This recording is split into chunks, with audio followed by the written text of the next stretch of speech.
JD Vance, American vice president, who converted to Catholicism in 2019, I can pretty much guarantee that he does not know that Western Ukraine is one of the most Catholic regions of Europe. He doesn't know it. Before we continue, we invite you to follow our channel, the only American show reporting live from Ukraine every day.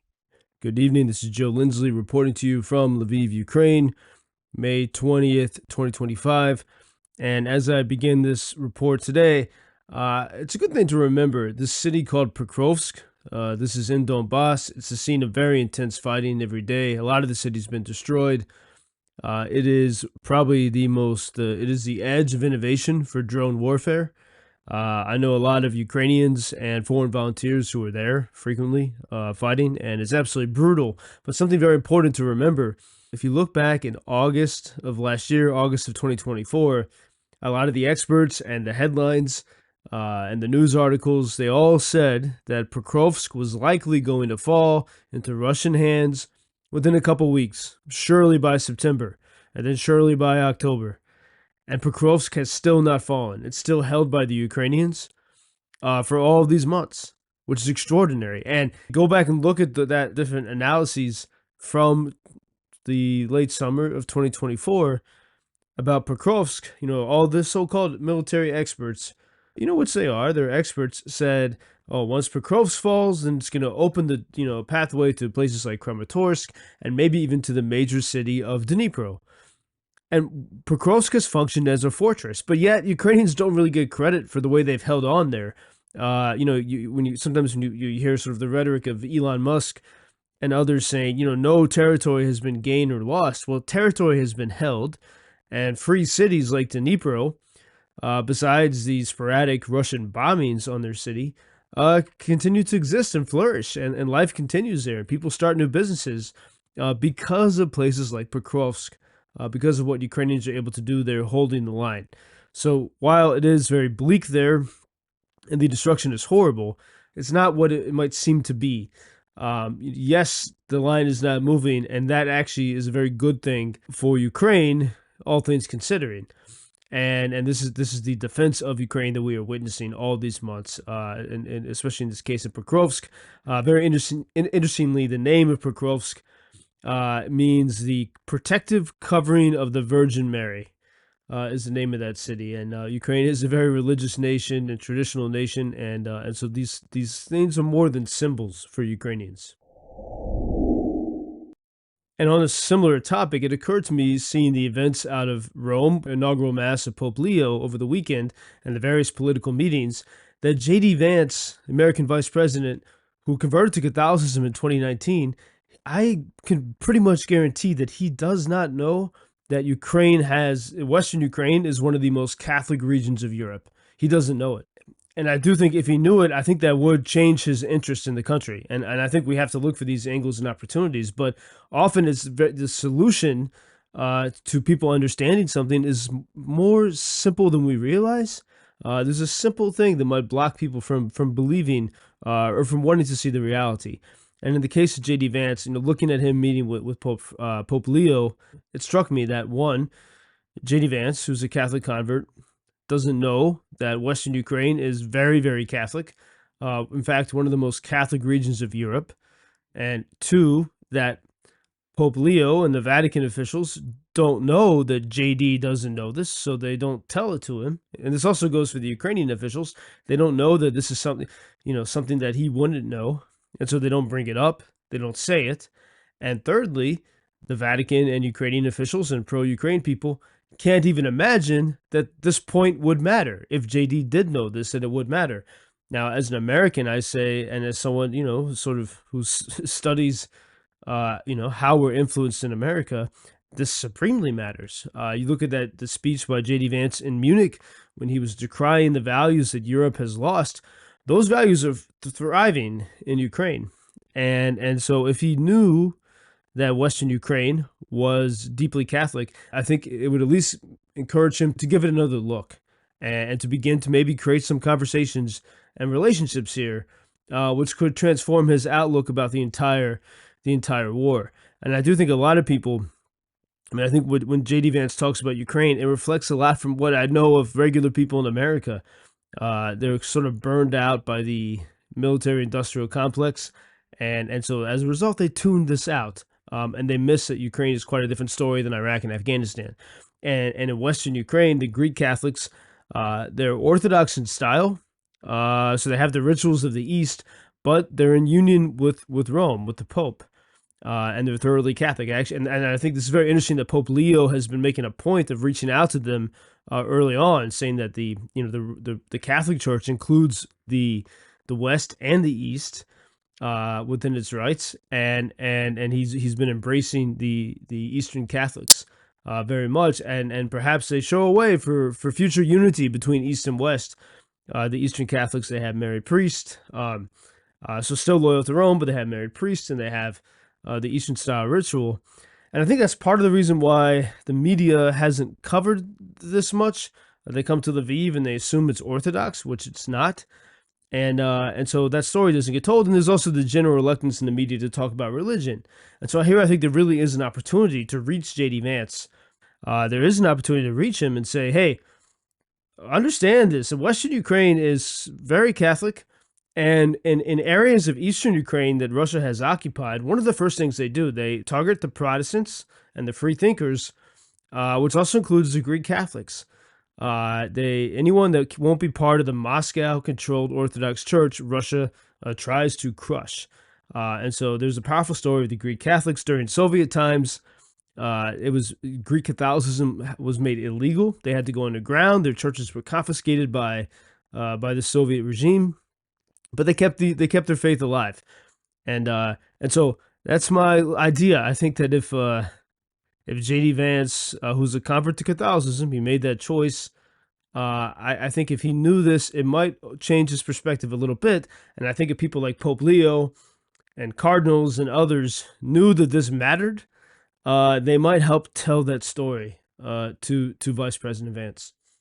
Often the solutions are simple. And often the reasons why we don't understand each other are something very minute. And that turns into, centuries-old grudges. So I think we can find an easy way to tackle this. And now, to borrow from the title of a famous book by Islamic scholar Averroes or Ibn Rushd, I now turn to the incoherence of the incoherence. In Istanbul, one of the Russian demands, it seems, was that Ukraine withdraw from places of Ukraine that are held by Ukrainian army and Ukrainian people, that they withdraw from areas that Russia has been unable to occupy and give that to Russia.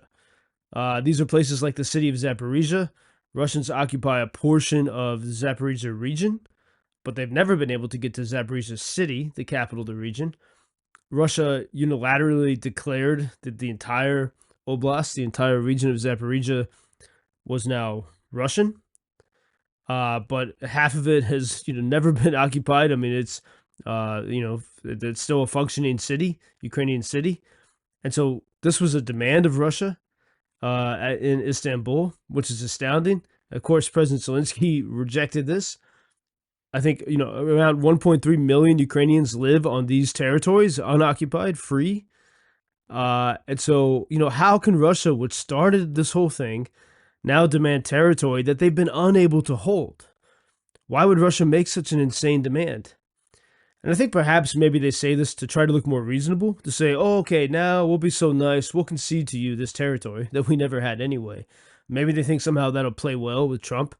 I think also they can play to the confusion of the Americans, hearing these foreign names and not understanding what this stuff really is. But the fact is the Russians are asking in these negotiations for territory and cities that they have never occupied, with populations who have proven they withstand missile attacks all the time and they don't give up, they don't flee, that they don't want to be part of Russian rule. So this is the incoherence of the incoherence. And in all this, we have to remember just how much Americans, including people like JD Vance, as I said, are burned by years of American meddling intervention. They reject the Joe Biden doing things. What they don't realize is that Joe Biden and his team were preventing Ukraine from winning. And they associate Ukraine too much with Joe Biden when that's completely unfair. I want to share with you quickly here a speech I just found from Donald Trump in Saudi Arabia, but from 2017. He said these words: This is a battle between barbaric criminals who seek to obliterate human life and decent people, all in the name of religion. And I think of the way, Russia, like radical Islam, cloaks everything it does in Russian orthodoxy. And President Trump spoke about that we have to stop this terrorism. We have to allow peaceful societies to flourish. And President Trump in 2017 said, if we don't stand up to these terrorists and evil thugs, we'll be judged not only by our people, not only by our history, but by God. We'll be judged not only by our people, not only by history, but also by God. And he says that the death of these innocent people is an insult to all that is holy, and we can only overcome this evil if the forces of good are united and strong. That was Donald Trump speaking in 2017 with words that feel very applicable here in Ukraine. And as we close, I want to share with you 3 Ukrainian cities that I think if Americans knew about these places, they would want to stand with them. The first one is Lviv, the second is Kherson, and the third is Kharkiv. And they each represent a different aspect of Ukraine's resistance and Ukrainian culture and mentality. Lviv is rather safe, although still touched by the war, and it's a repository of culture and identity that Americans that we crave. Kherson is a place where you see up front the evil of Russia, because it's a human safari, the way the Russians are killing civilians with drones there every day. And Kharkiv, just 30 miles from Russia, frequently hit by missiles and drones, is this can-do city. It's this American spirit city so close to Russia that shows you that Ukrainians, especially the ones who live closer to the threat, have no desire to surrender whatsoever. And so let's take a look at these a tale of 3 cities.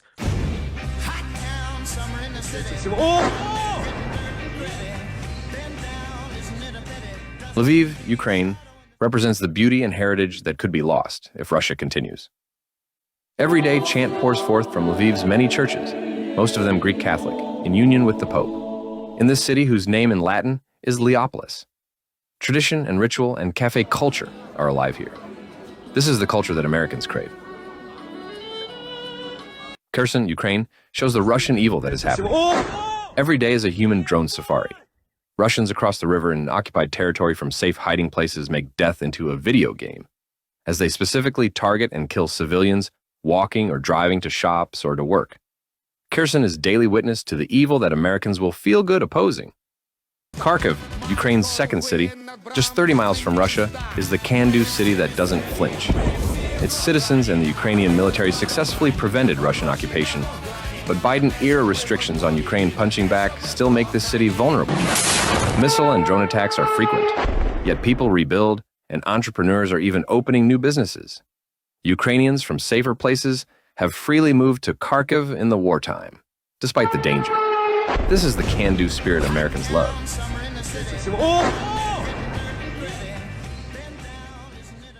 This has been Joe Lindsley reporting from Ukraine, as I have done continually since 2022. And in the comments and also on X at JP Lindsley, you can see my reports from on this day, May 20th, the past years, the reports that I've made on WGN Radio in 2022, 2023, and 2024. So with that, until tomorrow, thank you. Thank you for introducing Ukraine on your social media pages. That's very important, that much more people can get more information about the situation here and how everybody can help Ukraine to stay stronger and to save all the world. Что он сказал? Well, which side are you on? На чьей ты стороне? Come on now. Oh, which side are you on? На чьей ты стороне?